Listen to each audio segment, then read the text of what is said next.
സുഹൃത്തുക്കളെ, ഇന്ന് രാജ്യത്ത് വലിയ ചർച്ചയാകുന്ന ഒരു വിഷയമാണ് അയോധ്യയിലെ രാമക്ഷേത്ര ട്രസ്റ്റുമായി ബന്ധപ്പെട്ടതായി ഉയർന്നിരിക്കുന്ന സാമ്പത്തിക ക്രമക്കേടുകളുടെ ആരോപണങ്ങൾ. കോടിക്കണക്കിന് രൂപയുടെ സംഭാവനകളിൽ വൻ തട്ടിപ്പ് നടന്നുവെന്ന ആരോപണങ്ങളാണ് ഉയർന്നിരിക്കുന്നത്. ഈ ആരോപണങ്ങൾ ശരിയാണെങ്കിൽ അത് പണം നഷ്ടപ്പെട്ട ഒരു സംഭവം എന്നതിലുപരി വിശ്വാസികളുടെ വികാരങ്ങളെയും വിശ്വാസത്തെയും വഞ്ചിക്കുന്ന സംഭവമായിരിക്കും. സ്വന്തം കയ്യിലുള്ള ചെറിയ തുക പോലും ശ്രീരാമന് വേണ്ടി സമർപ്പിച്ച സാധാരണ ഭക്തർക്കാണ് ഇതിൻ്റെ ഏറ്റവും വലിയ ആഘാതം. അയോധ്യയിലെ രാമക്ഷേത്ര നിർമ്മാണം ഒരു സാധാരണ ക്ഷേത്ര നിർമ്മാണ പദ്ധതി മാത്രമായിരുന്നില്ല. 1992 ബാബറി മസ്ജിദ് പൊളിച്ചു നീക്കിയ സംഭവത്തിൻ്റെ തുടർച്ചയായാണ് ഈ ക്ഷേത്ര നിർമ്മാണം നടന്നത്. LK അദ്വാനിയുടെ നേതൃത്വത്തിൽ നടന്ന രഥയാത്രകളും BJP RSS നടത്തിയ രാമജന്മഭൂമി പ്രസ്ഥാനവും രാജ്യത്തിൻ്റെ രാഷ്ട്രീയത്തെ തന്നെ മാറ്റിമറിച്ചു. ബാബർ ശ്രീരാമൻ്റെ ജന്മസ്ഥലത്തുണ്ടായിരുന്ന ക്ഷേത്രം പൊളിച്ചാണ് പള്ളി പണിതെന്ന പ്രചാരണമായിരുന്നു ആ പ്രസ്ഥാനത്തിൻ്റെ പ്രധാന അടിത്തറ. വർഷങ്ങളോളം നീണ്ട നിയമ പോരാട്ടങ്ങൾക്കൊടുവിൽ ബാബറി മസ്ജിദ് നിലനിന്ന ഭൂമി രാമക്ഷേത്രത്തിനായി അനുവദിക്കപ്പെട്ടു. ഇതിനിടെ രാജ്യമൊട്ടാകെ വൻതോതിൽ സംഭാവനാ ശേഖരണം നടന്നു. സുപ്രീം കോടതി പോലും ബാബറി മസ്ജിദ് പൊളിച്ചത് നിയമവിരുദ്ധവും കുറ്റകരവുമാണെന്ന് പറഞ്ഞിട്ടുണ്ടെങ്കിലും അവസാനം ക്ഷേത്ര നിർമ്മാണത്തിന് വഴിയൊരുക്കി. ക്ഷേത്രത്തിൻ്റെ ഉദ്ഘാടന ചടങ്ങിൽ പ്രധാനമന്ത്രി നരേന്ദ്രമോദി പ്രധാന പങ്കുവഹിച്ചു. രാഷ്ട്രത്തലവനും ചടങ്ങിലെ മുഖ്യപൂജാരിയും എന്നിങ്ങനെ ഇരട്ടവേഷത്തിലാണ് അദ്ദേഹം ചടങ്ങിൽ പങ്കെടുത്തത്. ക്ഷേത്രവുമായി ബന്ധപ്പെട്ട എല്ലാ പ്രധാന തീരുമാനങ്ങളിലും പ്രധാനമന്ത്രിയുടെ ഓഫീസിൻ്റെ സ്വാധീനം ഉണ്ടെന്ന വിമർശനവും ഉയർന്നു. ക്ഷേത്ര നിർമ്മാണത്തിൻ്റെ ഗുണനിലവാരത്തെക്കുറിച്ചുള്ള സംശയങ്ങളും പിന്നീട് ഉയർന്നു. നിർമ്മാണം പൂർത്തിയായി ആദ്യ മഴക്കാലം വന്നപ്പോഴേക്കും ക്ഷേത്രത്തിൻ്റെ മേൽക്കുര ചോരാൻ തുടങ്ങി. മഴവെള്ളം ശേഖരിക്കാൻ ബക്കറ്റുകൾ വയ്ക്കേണ്ടി വന്ന സംഭവങ്ങൾ വാർത്തയായി. ഇതിനിടെ ക്ഷേത്രത്തിലേക്ക് കോടിക്കണക്കിന് രൂപയുടെ സംഭാവനകളാണ് ഒഴുകിയെത്തിയത്. പണത്തിനൊപ്പം സ്വർണവും വെള്ളിയും വിലപിടിപ്പുള്ള വസ്തുക്കളും സമർപ്പിക്കപ്പെട്ടു.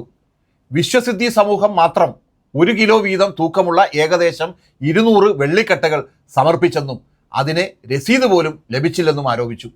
ഇത്തരത്തിൽ ലഭിച്ച സംഭാവനകളിൽ 2000 മുതൽ 3000 കോടി വരെ ദുരുപയോഗം ചെയ്യപ്പെട്ടിരിക്കാമെന്ന് ആരോപണങ്ങളാണ് ഇപ്പോൾ ഉയരുന്നത്. ഈ സംഭവത്തിൻ്റെ രാഷ്ട്രീയ പശ്ചാത്തലവും ശ്രദ്ധിക്കേണ്ടതാണ്. രാമക്ഷേത്ര പ്രസ്ഥാനം മതപരമായ വികാരങ്ങൾക്ക് മാത്രം മുൻനിർത്തിയല്ല, രാഷ്ട്രീയ ലക്ഷ്യങ്ങളോടുകൂടിയാണ് മുന്നോട്ട് പോയതെന്നാണ് വിമർശകർ പറയുന്നത്. ഈ പ്രസ്ഥാനം BJPയെ ദേശീയ തലത്തിൽ അധികാരത്തിലെത്തിക്കാനും മുസ്ലിം സമൂഹത്തിനെതിരായ വിദ്വേഷ രാഷ്ട്രീയം ശക്തിപ്പെടുത്താനും സഹായിച്ചുവെന്നാണ് അവരുടെ വിലയിരുത്തൽ. ഇവിടെ ഒരു ചരിത്രപരമായ താരതമ്യം പ്രസക്തമാണ്. പണ്ടുകാലത്ത് രാജാക്കന്മാർ ക്ഷേത്രങ്ങൾ ആക്രമിച്ച് അവിടെയുള്ള സമ്പത്ത് കൊള്ളയടിച്ചിരുന്നു. ഇന്നും ക്ഷേത്രത്തിൻ്റെ പേരിൽ സമാഹരിക്കപ്പെട്ട സമ്പത്ത് ദുരുപയോഗം ചെയ്യപ്പെട്ടു എന്ന ആരോപണങ്ങൾ ഉയരുന്നു. വ്യത്യാസം എന്തെന്നാൽ പഴയ രാജാക്കന്മാരുടെ ലക്ഷ്യം സമ്പത്ത് മാത്രമായിരുന്നു. ഇന്നത്തെ സാഹചര്യത്തിൽ സമ്പത്തിനൊപ്പം മത ധ്രുവീകരണവും രാഷ്ട്രീയ ലാഭവും കൂടിയാണ് പ്രധാന ലക്ഷ്യമാക്കുന്നതെന്ന വിമർശനമുണ്ട്. ചരിത്രകാരനായ DD കോസാംബി 11ാം നൂറ്റാണ്ടിലെ കാശ്മീരിലെ രാജാവായ ഹർഷദേവനെ കുറിച്ച് പറയുന്നുണ്ട്. തൻ്റെ രാജ്യത്തെ ക്ഷേത്രങ്ങളിലെ ലോഹ വിഗ്രഹങ്ങൾ ഉരുക്കി മാറ്റാൻ അദ്ദേഹം പ്രത്യേക മന്ത്രിയെ വരെ നിയമിച്ചിരുന്നുവെന്നാണ് കോസാംബിയുടെ രേഖപ്പെടുത്തൽ. അതായത് ക്ഷേത്രക്കൊള്ള എന്നത് മുസ്ലിം ഭരണാധികാരികളുമായി മാത്രം ബന്ധപ്പെട്ട ഒരു സംഭവമല്ല. മഹ്മൂദ് ഗസ്നി സോമനാഥ ക്ഷേത്ര ആക്രമണവും ഇതേ പശ്ചാത്തലത്തിലാണ് വിലയിരുത്തേണ്ടത് എന്ന് പല ചരിത്രകാരന്മാരും ചൂണ്ടിക്കാണിക്കുന്നു. സാമൂഹ്യ ചിന്തകനായ ആസ്കർ അലി എഞ്ചിനീയർ പറയുന്നത് ഗസ്നി ക്ഷേത്രം കൊള്ളയടിച്ചെങ്കിലും അദ്ദേഹത്തിൻ്റെ സൈന്യത്തിലും ഭരണത്തിലും ഉയർന്ന പദവികളിൽ ഹിന്ദുക്കളുണ്ടായിരുന്നു എന്നാണ്. സംസ്കൃത ലിഖിതങ്ങളുള്ള നാണയങ്ങൾ പോലും അദ്ദേഹത്തിൻ്റെ കാലത്ത് പുറത്തിറങ്ങിയിരുന്നു. ചരിത്രകാരി റോമില താപ്പർ വ്യക്തമാക്കുന്നത് ക്ഷേത്രങ്ങൾ അന്നത്തെ കാലത്ത് വൻ സമ്പത്തിൻ്റെ കേന്ദ്രങ്ങളായിരുന്നു എന്നതാണ്. സ്വർണ്ണ വിഗ്രഹങ്ങളും ആഭരണങ്ങളും പണവും ക്ഷേത്രങ്ങളിൽ ശേഖരിക്കപ്പെട്ടിരുന്നതിനാൽ അവ കൊള്ളക്കാരുടെ സ്വാഭാവിക ലക്ഷ്യങ്ങളായി മാറി. മതം പലപ്പോഴും രാഷ്ട്രീയ ലക്ഷ്യങ്ങൾ നേടാനുള്ള ഉപകരണം മാത്രമായിരുന്നുവെന്നും അവർ ചൂണ്ടിക്കാട്ടുന്നു. ബ്രിട്ടീഷ് ഭരണകാലത്ത് നടപ്പിലാക്കിയ ഭിന്നിപ്പിച്ച് ഭരിക്കുക എന്ന നയത്തിൻ്റെ ഭാഗമായി ചരിത്രത്തെ മതപരമായി വിഭജിച്ച് അവതരിപ്പിച്ചതോടെയാണ് ക്ഷേത്രധ്വംസനങ്ങളെ പൂർണ്ണമായും മതവിദ്വേഷത്തിൻ്റെ കണ്ണിലൂടെ കാണാൻ തുടങ്ങിയത്.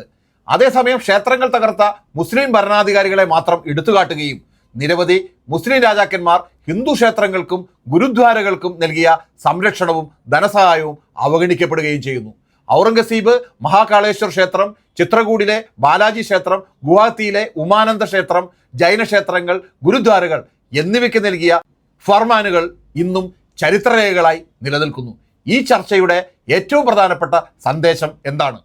മതത്തിൻ്റെ പേരിൽ ജനങ്ങളുടെ വികാരങ്ങളെ ഉണർത്തി അധികാരം നേടുകയും പിന്നീട് അതേ ജനങ്ങൾ വിശ്വാസത്തോടെ നൽകിയ സംഭാവനകൾ പോലും ദുരുപയോഗം ചെയ്യപ്പെടുന്നുവെന്ന ആരോപണങ്ങൾ ഉയരുകയും ചെയ്യുന്നത് ഒരു ജനാധിപത്യ സമൂഹത്തിന് ഗുരുതരമായ മുന്നറിയിപ്പാണ്.